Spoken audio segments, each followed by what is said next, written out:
Hey guys, welcome back to my channel. So today's video is another fountain pen collection, and this brand is quite controversial. It has mixed feelings within the fountain pen market, and I will share with you my thoughts on this one.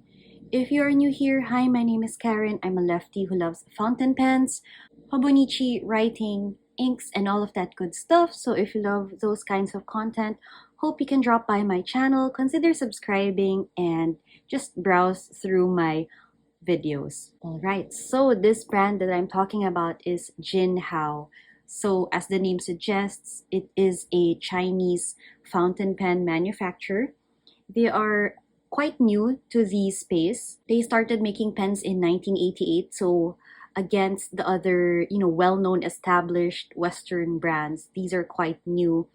And I think they have been making some noise in the fountain pen space and community as well. And I do admit that the price point is really good. It's under 300 pesos. The writing experience is also decent. I can't complain about steel nibs that are priced below 300 pesos. And I have acquired quite a number of these pens over the past couple of months. So until 2023, I've only had one Jinhao pen, and I will be sharing that with you guys. I have about 8 in my collection, so let's get started. The first pen in my Jinhao collection is literally my first fountain pen, and this was gifted to me by a friend. She wanted me to try, the experience of writing with fountain pens, but unfortunately as a lefty, because even if the nib is in fine, it still writes really wet, and for me it's like a medium to broad. And this is the Jinhao 992. So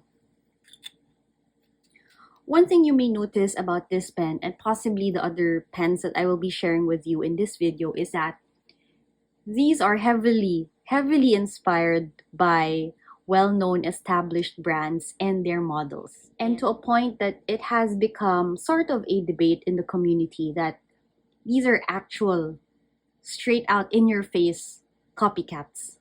And for this one, this is very much similar to the Sailor 1911 fountain pen. Although there may be some differences here and there, so it's not outright counterfeit. They still have their Jinhao labeling and branding here. So the Jinhao is still etched here in the trim.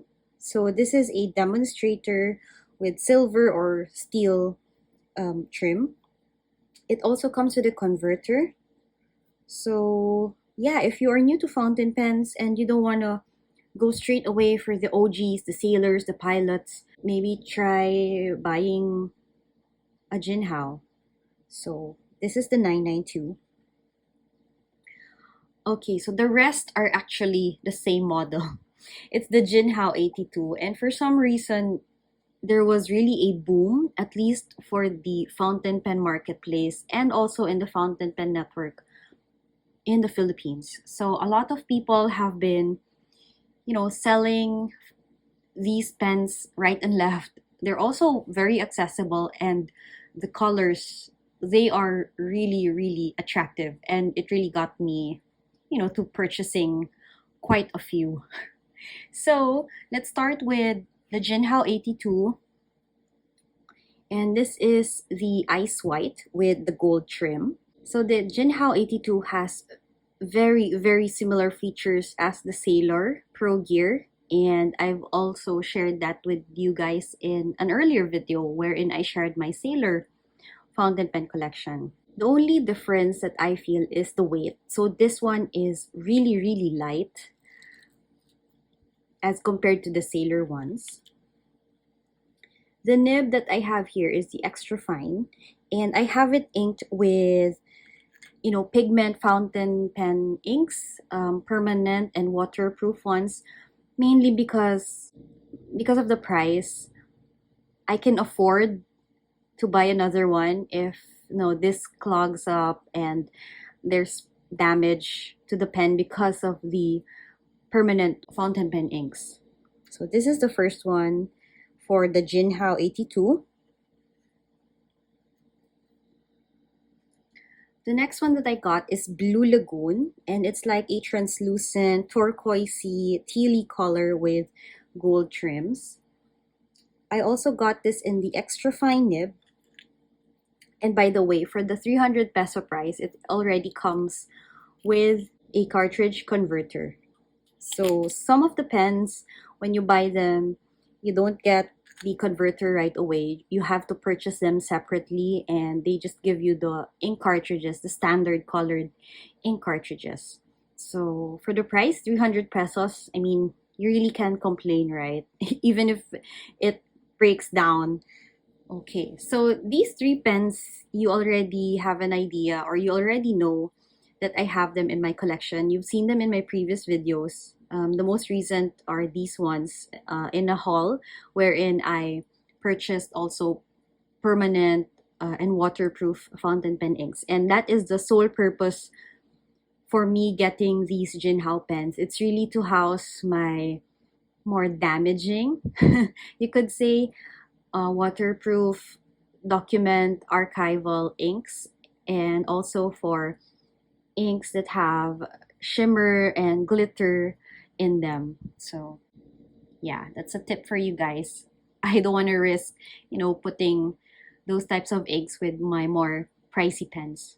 Okay, so I have five more, and this one is a also an 82. It's a Demonstrator with gold trims. And I think this is in the extra fine as well. Yeah, so I really love it. I'm a sucker for demonstrators. And having one in my collection, you can really put pretty inks and give it a boost in terms of, leveling up your writing game. Aesthetically, of course. The next one is called Night Sky, and it's this pretty translucent, blue with glitters in them, and it also has the gold trim. And can you believe these are all, under 300 pesos? While I really love Sailor and their limited edition, special edition fountain pens, they really are pricey. And if you start collecting them, it will just add up. It will just add up. So Jinhaos are pretty affordable, pretty accessible, at least for the Philippines. Give it a try. I mean, you can't go wrong with steel nibs, and it won't break the bank. So this one also came in the extra fine nib. And of course, there's a cartridge converter. Yeah, but this is a silver trim, so it doesn't really match with the gold trim. But it's okay. This is my fourth Jinhao 82. Okay, and the last three that I will share with you, I recently got them in the mail, I think 3 days ago. And honestly, I'm happy with the collection that I have. I mean, I really don't have a lot of permanent fountain pen inks to begin with, and these are more than enough to help me get through those inks. But these ones really grabbed me hook, line, and sinker, and I will share them now. And these are really pretty. So the seller in the fountain pen marketplace, they marketed it as Disney princess pens, and I will share them with you. So the first one is called Snow White, and maybe you can see with the details why this pen is called Snow White. Although these are not their official names, it's just how it was sold and marketed, and I guess a lot of people really, really enjoyed it and collecting, the princess pens. And I also have a daughter, and when I showed this to her, she was really excited, and I really wanted to enable her. Maybe not this early, she's only 3, but her using this, it just warms my heart, and it won't give me anxiety because of the price and wondering if she will ruin it, or accidents happen, right, with toddlers. So This one is a Snow White. I really love the red finial. And it comes in the fine nib. So when this was posted online, she had some extra fine nibs, but they really ran out, you know. It was selling like hotcakes. So I was left with the fine, and I was fine with that. So I got this, and yeah, so pretty, right? So this is my Snow White fountain pen. And then the last two are Elsa pens. So from the movie Frozen. And these are just like variations of, I guess, Elsa's dress. And I really love the combination of like the purple, periwinkle, and then the sky blue with the gold trim. And then the second one is like this pearly white with the periwinkle purple. You can also interchange them. And I guess that was the original intent, right? If you have lots of pens, you can mix and match the caps. And it would really pretty up your collection. So yeah, you can mix and match. You can actually, I think you can remove this, at least this part here, the top part, the finial, and then move them. But yeah, I just got suckered in. I just had to get them. And unfortunately, for the fine nibbed princess pens, these are the only ones that are available that I really wanted, at least for me and my daughter. There were other pens like there was Aurora, there was Princess Jasmine, there was also, yeah, and actually, if you can just buy the, and if you buy the other solid colored pens, you can just transfer and move and replace the caps, and that's what a lot of people are doing. So you can really play around with the Jinhaos. And like I said, they won't break the bank. It's really not that expensive. And they still write pretty decently. Alright, so this is my Jinhao fountain pen collection. I really highly recommend the Jinhaos. So if you like this video, please give it a thumbs up, subscribe if you haven't, and I will see you in my next video. Bye guys!